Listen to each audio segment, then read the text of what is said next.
Kumusta mga Spookify readers? Bagong kabanata na to ng kwento. At bago ko simulan ay kailangan ko muna mag-introduction para mas lalo niyong maintindihan ang mailalahad ko. Siguro naman marami sa inyo ang sumusubaybay talaga sa mga kwentong ibinabahagi ko. Mula sa simula at sa nakarang huli kong confession. May mga hindi naniniwala. Ayos lang, ganyan talagang ugali ng tao. Expected ko na yan. Pero hindi ito hadlang para tumigil ako sa paglalahad ng katotohanan, kahit papyaw lang. Para sa kaalaman ng iba, na ang mundo ng engkanto ay hindi basta-basta mapapasok ng kahit na sinong tao. Tama po. Tatanungin niyo ako, bakit ako nakapasok doon at nakalabas ng buhay? Nakalimutan niyo na po ba na isa akong puting tupa? At apo pa ng kawal ng maestro. Napasok nga namin ang sagradong lugar ng Bermuda Triangle. Ang kaharian pa kaya ng mga engkanto. At kung babalikan natin ang kwento, para mas lalong klaro sa mga hindi nakaka-relate sa mga kwento ko, kesyo imposible daw kuno. Hindi matatawag na imposible yon. Dahil bago pa namin tinahak at pasukin ang sagradong lugar, ay pinainom kami ng banal na langis. Samahan pa natin ng tubig na sagrado na lumalabas galing sa pinakamalaking puno sa location ng Bermuda Triangle. Kung hindi pa rin kayo kumbinsido kung bakit ako nakalabas ng buhay at pinakawalan ng engkanto, syempre, pakakawalan talaga nila ako. Dahil bukod sa magkakaroon ng paglusob ng mga kasamaan ko na kawal ng maestro, ay pinilit nila ako sa kasunduan na ayaw ko bilang bana ng maharlikang anak ng babaeng kalahating engkanto at kalahating tao. Papatayin ba nila ang naging bahagi ng pamilya nila? Huwag nating ikumpara ang ugali natin bilang mortal sa mga ugali ng engkanto. Dahil hindi sila nagtatraidor sa kanilang kauri. Ngayon, malabo pa rin ba? Kung malabo pa rin, pacheck ka na. Malala na yan, sabi ni Buddy. Balik tayo sa kwento at bago ko pa talaga simulan, konting kaalaman lang para hindi masyado magulo. Pag nabasa nyo na ang kabuuan nito, sa mundo ng mga engkanto, ibang oras at panahon sa ginagalawan nila. Kaya kaya nilang pabilisin at pahinain ang takbo ng araw. Sasabihin nyo na namang imposible, bakit engkanto ka ba? Ganun talaga kasi. Tinawag na ibang dimensyon, di ba? Ngayon, simulan na natin ang kwento. Mahigit 1 buwan lang ang nakalipas ng taon na rin ito. Pagka-uwi ko ng Cagayan de Oro, kahit nagdadalawang isip akong ipagtapat kay partner ang mga nangyari. 2 rason kung bakit. Una, hindi siya maniniwala at iisipin niyang hindi engkanto ang nagpakasal sa akin kundi tao talaga. Mas nakakabahalang advantage sa akin pag-iisip dahil magkakagulo kami panigurado. Pangalawa, matatakot siya kung maniniwala siya na nalalagay pala kami sa panganib.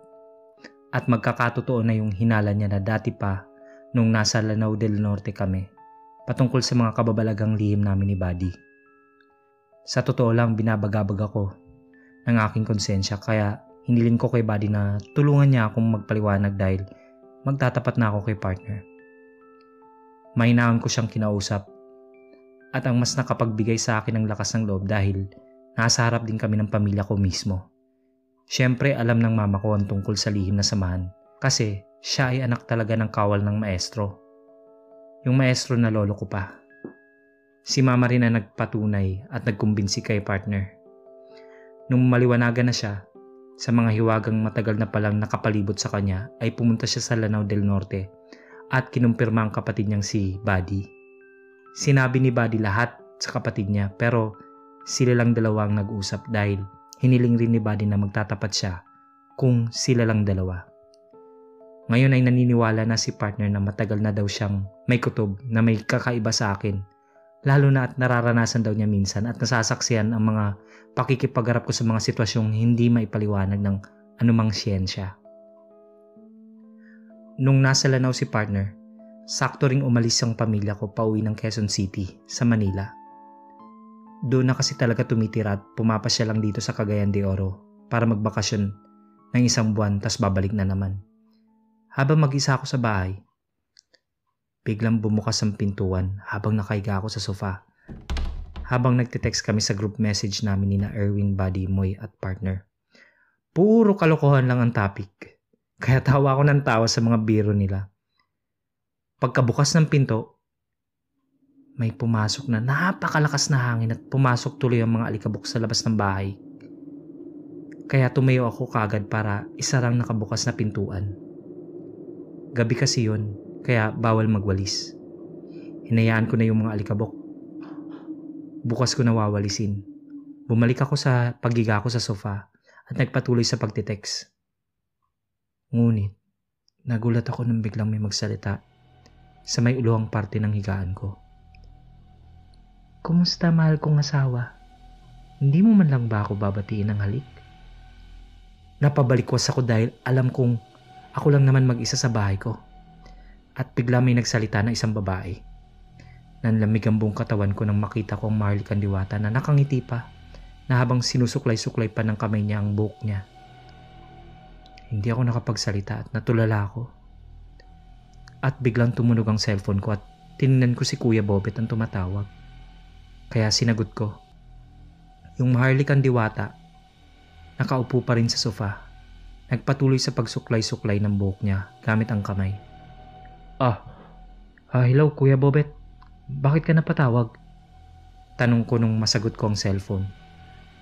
Lumusob dito sa compound ng mga itim na kawal ng mga engkanto. Napalaban ng mga bantay ng ground. Isa sa mga membro na saniban pa. At isinisigaw ay hinahanap ka ng maharlikang diwata. Ngunit sinabi na namin na umuwi ka na ng Cagayan de Oro. Meron ka palang t-shirt na naiwan dito. At nilaban at sinampay ni Bong. Kaya kinuha nila ito. Maaaring masundan ka dyan ha. Mag-iingat ka pinsan. Bukas na bukas ay papasyalan ka namin dyan. Sabi ni Kuya Bobet sa kabilang linya. Speaking of the devil, andito nga Kuya Bobet.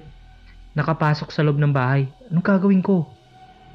Tanong ko na umaatras papuntang pintuan para lalabas na ako. Ngunit di nakasagot si Kuya Bobet dahil nag-battery empty ng cellphone ko. Kanina ko pa kasi ginagamit at di ko pa na-i-charge. Napansin kong malinis ng sahig at nawala na yung alikabok na kanina'y nagkalat sa sahig. Huwag kang matakot, asawa ko. Hindi ako nandito para gagawa ng gulo. Naparito ako para ipaalam sa'yo na buntis ako. Alam kong hindi ka matutuwa dahil hindi mo to kagustuhan. Pero sa ayaw at gusto mo, ipapaalam ko pa rin sa'yo na kapag naisilang ko ito, ay ilalayo ko siya kay Ama at maninirahan siya dito sa mundo nyo. Sana'y magabayan mo ang anak natin. Dahil pag nagkataon na si Ama ang magkokontrol sa kanya, ito ay itinakdang papatay sa iyo at lahat ng lahi nyo at maging sa mga kawal ng maestro mo. Ayaw kong mangyari yun dahil kalahating tao din ako. Alam kong ayaw mo akong mahalin dahil may nagmamay-ari na sa iyong nauna. Nire-respeto kita, hindi dahil sa asawa kita sa mundo namin, pero dahil ama ka ng anak ko. Alam kong mabait kang puting tupa, kaya nung magkasala ka sa lupang binabantayan namin, ay gusto kitang kunin dahil yun ay batas ng kaharian na nasasakupan namin. Nung pinadukot ka ni Ama, ay hindi ako humadlang dahil ako ang paparusahan niya. Lumabag ka sa aming batas kaya gusto ka niyang parusahan, ngunit nung malaman niyang isa kang puting tupa ay mas lalo siya nag-iinteresado sa iyo dahil gagamitin ka niya laban sa mga kakampi mo. Pagpapaliwanag ng maharlikang diwata sa akin. Nung marinig ko ito'y nakaramdam ako ng pagkaawa sa kanya. Tulad ko ay napuwersa lang siya dahil nais ng kanyang itim na haring ama na engkanto. Kaya nawala sa isip ko na isa din siyang masamang katulad ng ama niya dahil sunod-sunuran lang siya. Kaya bumalik ako sa pagkakaupo sa sofa ngunit distansya ako sa kanya siyempre. Bakit kayo lumusob ng compound ni Maestro? Nagbigay kayo ng tensyon dun? Tanong ko sa kanya. Nagsalubong ang kilay niya at tila nagalit sa tanong ko. Gusto ko lang naman malaman kung nandoon ka. Kasama ang mga kawal ni Ama. Pero inunahan kaming atakihin ng mga puting tupa. Dinasalan kami ng mga pangdikomunyon. Kaya gumanti na kami. At nagkaroon nga ng labanan. Kaya naisip kong sumanib sa isang membro ng kapunungan para makipagnegosasyon. Kasi hindi kami pinapakinggan ng mga kasama nyo na nasa compound. Buti na lang. At isa sa mga kawal namin ay minakuha ang t-shirt mo at nalaman ko ang kinaroroonan mo.